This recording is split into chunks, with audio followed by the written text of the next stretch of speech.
먼저 하나님 말씀 함께 읽겠습니다. 로마서 제1장 24절에서 25절 말씀.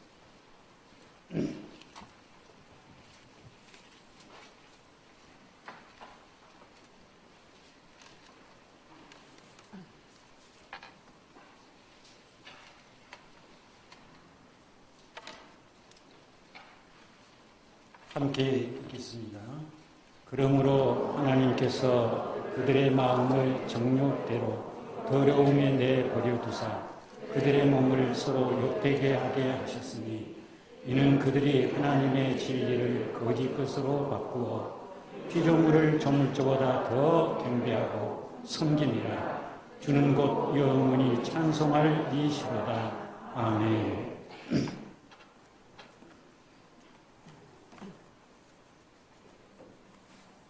제가 주성교회에 이렇게 출석하면서 이처럼 설교하리라는 생각은 전혀 못했었습니다. 그런데 이처럼 이 자리에 서게 된 것은 먼저는 하나님의 인도하심의 은혜입니다. 그러나 사람 편에서 보면 우리 목사님께서 제 마음을 열어주셨습니다. 목사가 교회를 담임하고 목회를 하는 것은 가르치는 의무가 주어진 것이죠. 그래서 많은 것을 가르칠 수밖에 없어요.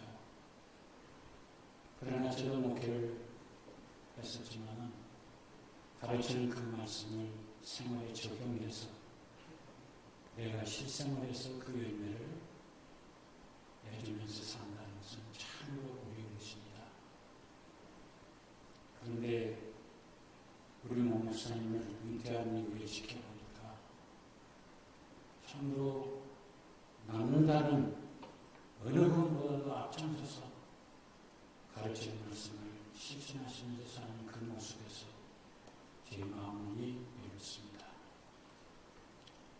특별히 남을 배려하고 용납하고 이해하고 용서하고 그래서 사랑을 베풀어 주시는 그 사랑, 사모님도 함께 그 사랑을 베풀어 주는 것이 참 눈에 띄고 소문으로 듣다가 눈에 띄고 그래서 참 남다른 목회를 하신다 그렇게 생각했습니다. 우리 주성교회 성도님께서 함께 협력해서 함께 교회를 섬기는 일에도 참 남다른 그런 모습들이 곳곳에 여러분들 속에서 우리 교회들 속에서 그동안 짧은 시간이었지만 제가 보고 참 마음의 감동을 많이 받았습니다. 앞으로도 하나님께서 우리 주성교회 목사님을 비롯해서 온 성도들이 함께 가지는 이 사랑과 믿음 하나님께서 지켜보시는 가운데 크신 은혜를 베풀어 주시라고 믿습니다. 오늘 본문 말씀은 버려둔 사람들에 대한 말씀입니다. 사람이 어떤 경우든지 버림을 당했다 하는 것은 좋은 일일 수 없죠. 더 중요한 것은 누구에게 어떤 일로 버림을 당했는가에 따라서 버림받는 일들이 달라질 수밖에 없습니다. 그런데 이보다 더 중요한 것이 있습니다. 그것이 무엇이냐면 사람에게 버림을 받았느냐 아니면 하나님께 창조주 하나님께 버림을 받았느냐 하는 것입니다. 오늘 본문은 사람들에게 버림을 받은 사람들을 말씀하지 않고 하나님께 버림받은 사람들을 말씀합니다. 사람에게 버림을 받는 일은 세상에 사는 동안 크고 작은 일에 수많이 일어나고 있지 않습니까? 그러나 사람으로부터 버림받은 일은 오히려 저나 위복이 되는 일들이 많고 또 이것은 이 세상에서 우리가 잠깐 살아가는 순간적인 삶을 사는 동안에 일어나는 일뿐입니다. 영원한 것이 아니에요. 잠시 세상에 사는 동안에 겪는 잠시 세상에 사는 동안에 사람과 사람과의 관계에서 가지는 일뿐이에요. 그렇기 때문에 사람으로부터 버림받는 일은 얼마든지 회복이 가능하고 오히려 내 삶의 유익과 복을 얻는 기회가 될 수 있는 것입니다. 사람에게 버림받은 일은 오히려 전화위복의 복된 길이 되었던 것은 우리의 현실 속의 삶 속에서뿐만 아니라 하나님의 말씀에서도 볼 수가 있어요. 성경은 창세기부터 요한계시록까지 어떻게 보면 버림받은 사람들의 이야기와 하나님의 선택을 받고 구원받은 사람들의 삶을 기록한 말씀이라고도 볼 수 있어요. 다 연관된 말씀들이 있어요. 개인적으로, 민족적으로, 가정적으로 그것을 성경이 기록하고 있어요. 우리가 성경에서 보면은 요셉은 어떻습니까? 형제들로부터 버림을 받았지 않습니까? 그러나 결국은 이스라엘 백성을 애굽에 가서 큰 민족을 이루는 하나님의 섭리를 이루었고 뿐만 아니라 총리까지 되었습니다. 모세는 어떻습니까? 모세는 세상에 태어난 것조차 자신이 몰랐을 때에 나일 명변의 강변의 버림을 받았습니다. 그러나 이 역시도 전화위복에 대해서 왕궁에서 성장하게 되고 결국은 이스라엘 백성을 출애굽시키는 큰 역사를 이루었습니다. 이 외에도 성경에는 수많은 사람들의 전화위복의 삶이 기록이 되어 있습니다. 성경뿐만 아니라 우리의 현실 삶 속에서도 이런 일들은 크고 작은 일에 과거에서부터 지금까지 계속되고 있는 것입니다. 사람에게 버림받은 일은 영원한 것이 아니죠. 얼마든지 회복이 가능하고 얼마든지 전화위복의 길이 있습니다. 그러나 하나님께 버림받은 일은 이런 회복과 전화위복이 없는 영원한 것입니다.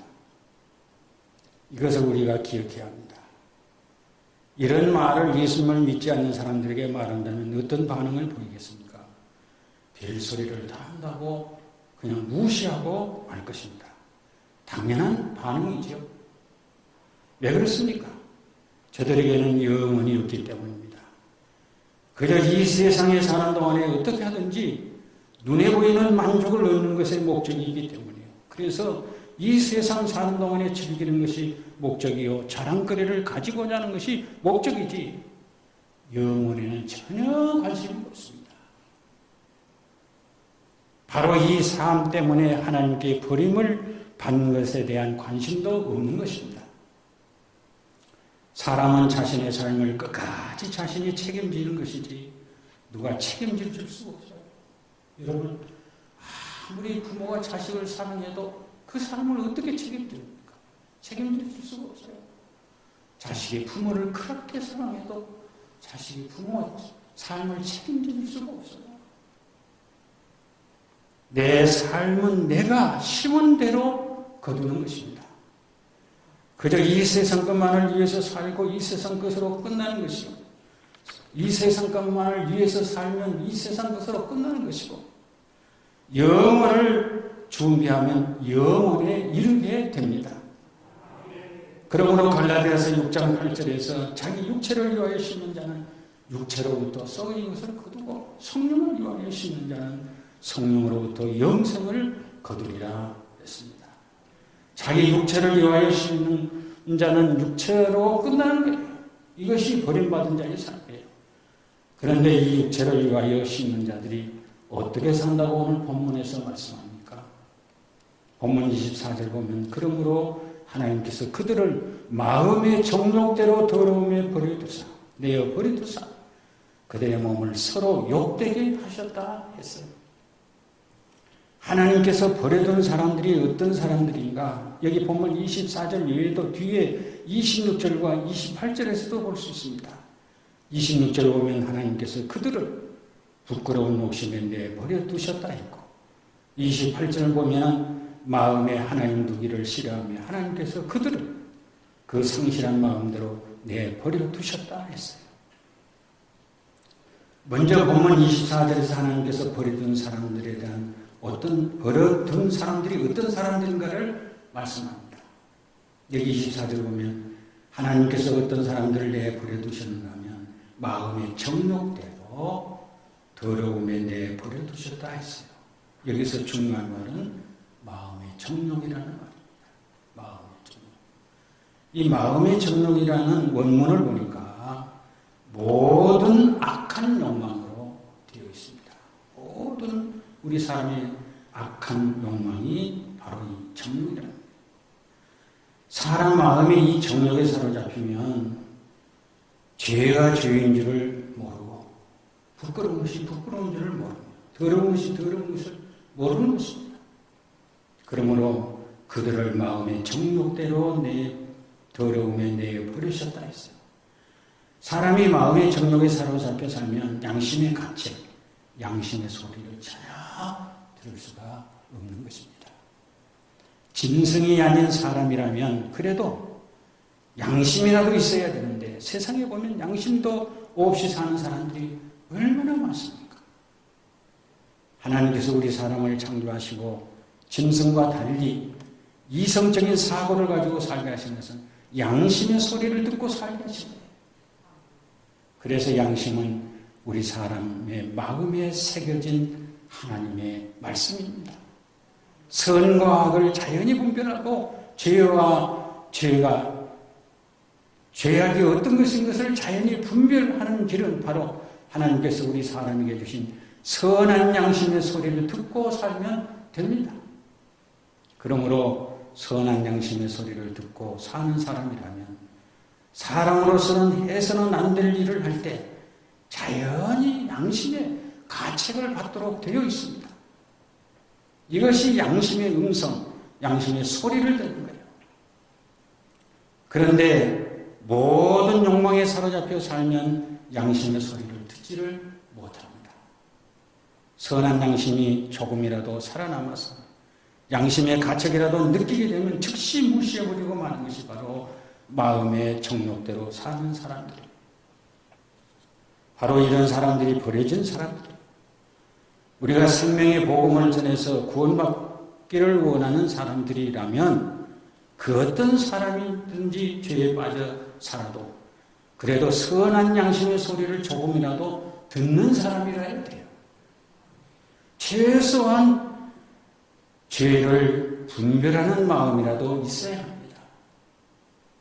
이런 것마저도 없는 사람들이라면 버려진 사람들이기 때문에 그 마음에 성령께서 역사하기가 심히 어렵습니다. 쉽게 말하면 마음의 변화를 가지기가 어려운 것입니다. 그러므로 하나님께 버림받는다는 것은 이미 영원한 심판이 내려져 있는 거예요. 우리가 죄성을 가진 육신을 입고 이 세상에 살아갈 때 늘 양심의 소리를 듣고 살고 늘 죄가 죄인 것을 깨닫고 살고 하나님을 등지지 않고 늘 회개하면서 사는 길이 하나님 은혜 안에 사는 길이고 이 삶이 하나님께 버림받지 않는 삶입니다.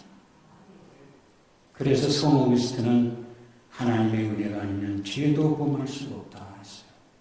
하나님의 은혜가 아니면 죄도 범할 수 없다. 이 말을 깊이 생각지 않고 문자대로만 받아들인다면 무슨 말도 되지 않는 말을 합니까? 그러면 하나님께서 은혜 주시는 것은 죄를 범하도록 하신단 말인가 하는 생각을 할 수 있어요. 그러나 깊이 생각해 보면 맞는 말입니다. 어거스틴은 자신을 깊이 생각해 보니 자신이 온갖 모든 죄를 범하며 허랑방탕할 때 하나님께서 자신을 버리지 않으셨다는 것을 깨닫게 된 것입니다. 만약에 하나님께서 자신을 버리셨다고 하면 어떻게 자신이 성자의 칭호를 듣는 사람으로 변할 수 있었겠는가를 깨닫고 한 말이 바로 하나님의 은혜 없이는 죄도 범할 수 없다 했어요. 성도 여러분, 세상에는 하나님께 버림당하지 않는 하나님의 은혜가 그 위에 있는 사람이 있고 하나님의 은혜 없이 버림받는 사람이 있어요. 어거스틴의 어머니 모니카가 어거스틴을 위해서 기도드릴 때 어거스틴은 점점 더 허랑방탕에 갔다는 얘기 여러분 수없이 들었을 것입니다. 그런데 이것은 꾸며진 이야기거나 과장된 얘기가 아니에요. 어거스틴이 남긴 기록이 그대로 기록된 것입니다. 어거스틴의 어머니 모니카도 사람이기에 한 번은 낙심된 생각이 들었어요. 그래서 자신이 출석하던 교회의 목회자를 찾아갔습니다. 아무래도 하나님께서 내 아들 어거스틴은 버린 것 같습니다. 낙심이 됐어요. 그래서 울었습니다. 그런데 그 울고 있는 모니카를 가만히 바라보니까 할 말이 없어요. 한동안 바라보고 있었습니다. 그런데 울고 있는 모니카를 한동안 바라보고 있노라니까 마음에 어떤 생각이 목회자가 들었는가. 아들을 위해 저렇게 우는 분, 저렇게 기도드리는 분이라면 어떻게 하나님께서 그 아들을 버리실 수 있단 말인가? 그럴 수는 없다. 살아계신 하나님께서 계시는 한 그럴 수는 없다. 그래서 어거스틴의 어머니에게 이 목회자는 말했어요. 아들을 위해서 기도하는 어머니가 있다면 절대로 그 아들은 망하지 않습니다. 어거스틴은 절대 망하지 않는다는 믿음의 확신을 이분은 가지면서 이 말을 해주었어요. 그래서 모니카를 향해서 어머니의 기도가 있는 자는 절대 망하지 않는다. 이 말에 모니카는 새 힘과 믿음을 갖고 10년이 넘는 세월 계속해서 기도했습니다. 결국 어거스틴은 성자의 칭호를 듣는 사람으로 변화되어 우리 기독교사에 큰 공적을 남겼습니다. 어거스틴은 어머니의 기도로 그가 죄 가운데 있을 때 하나님의 은혜가 비록 허랑방탕하고 다녔지만 어거스틴의 위에 하나님의 은혜가 계속 머물렀습니다. 누가복음 2장 40절 보면 우리 예수님께서 육신을 입고 이 세상에 오셔서 자랑하셨던 말씀을 기록하고 있습니다. 누가복음 2장 40절 보면 아기가 자라며 강하여지고 지혜가 충만하며 하나님의 은혜가 그 위에 있더라 했습니다. 이 세상에 태어난 아기는 어느 아기가 되었든지 강하게 튼튼하게 자라고 또 몸만 자라는 것이 아니라 지혜도 있어야 돼요. 그래야 사람 무시를 해요. 그렇지 않습니까? 그래서 지혜가 충족하며 했는데 여기서 중요한 것 하나를 우리 그리스도인들은 믿지 않아야 합니다. 무엇인가 하면 하나님의 은혜가 그 위에 있더라 하는 것입니다. 하나님의 은혜가 그 위에 있더라. 사람이 세상에 태어나서 건강하게 지혜 있는 사람이 되는 것은 누구나 다 원하는 바예요. 그러나 하나님의 은혜가 그 위에 있는 사람으로 사는 것은 소홀히 할 수 있습니다. 사람이 건강하게 지혜롭게 살 때 하나님의 은혜가 그 위에 있는 사람이 되어야 합니다. 하나님의 은혜가 그 위에 없으면 하나님께 버림받는 사람이 되기 때문이에요. 물론 세상을 심판할 때 노아의 한 사람 위에 하나님의 은혜가 있으니 그의 온 가족이 살아남지 않습니까?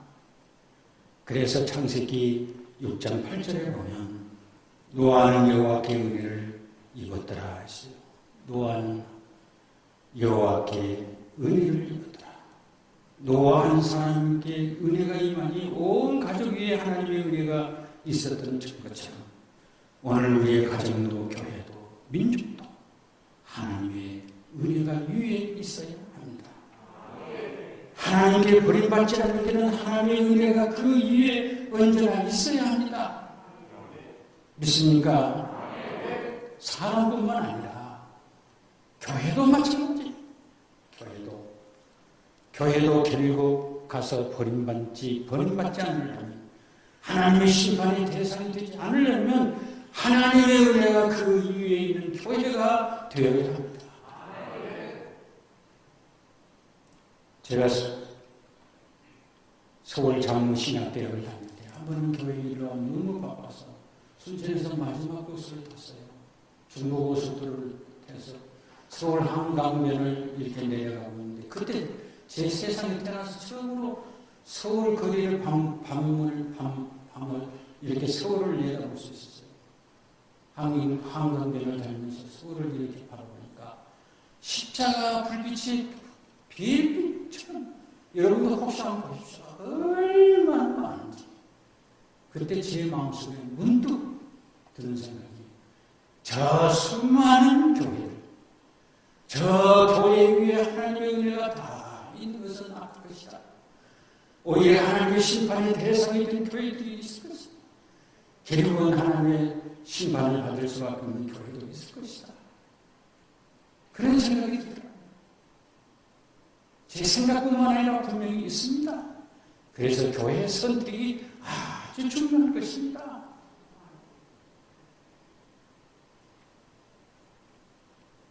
사람이 이 세상에서 영원히 살 수 있다면 하나님께 버림받고 받지 않는 것 관심 들 필요가 전혀 없어요.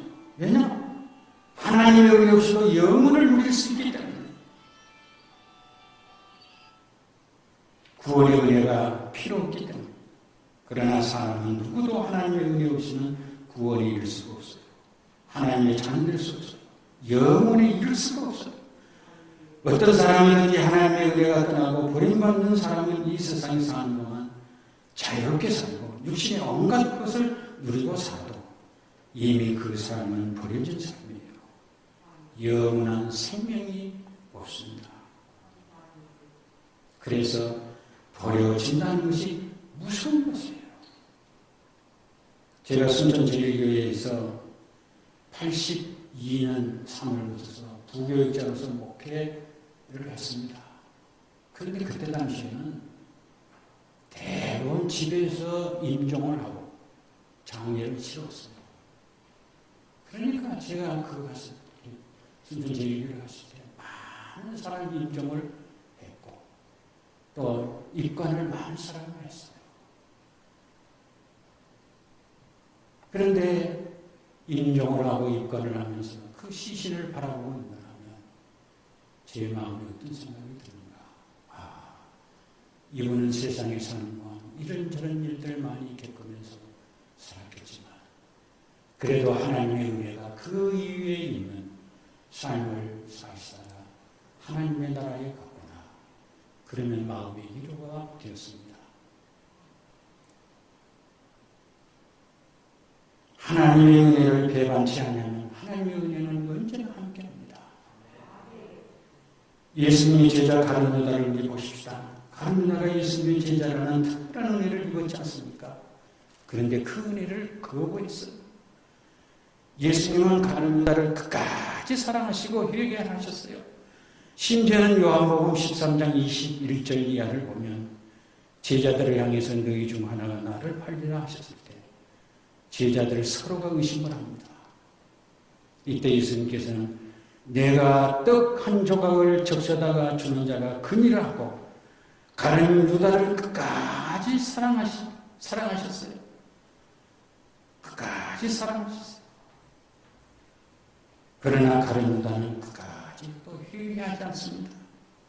이때 예수님께서 아주 무서운 말씀을 하십니다. 어떤 말씀인가 하면 내가 하는 일을 속히 하라. 내가 하는 일을 속히 하라 합니다. 여러분 이 말씀이 무슨 말씀입니까? 나는 이제 너를 버렸다는 말씀이에요.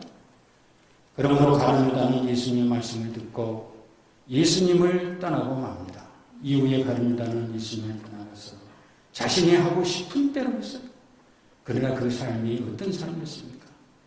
이미 하나님의 심판이 내려진 삶이었습니다. 이 세상에는 이미 하나님의 버림을 받고 심판 아래에 있는 사람들이 많아요.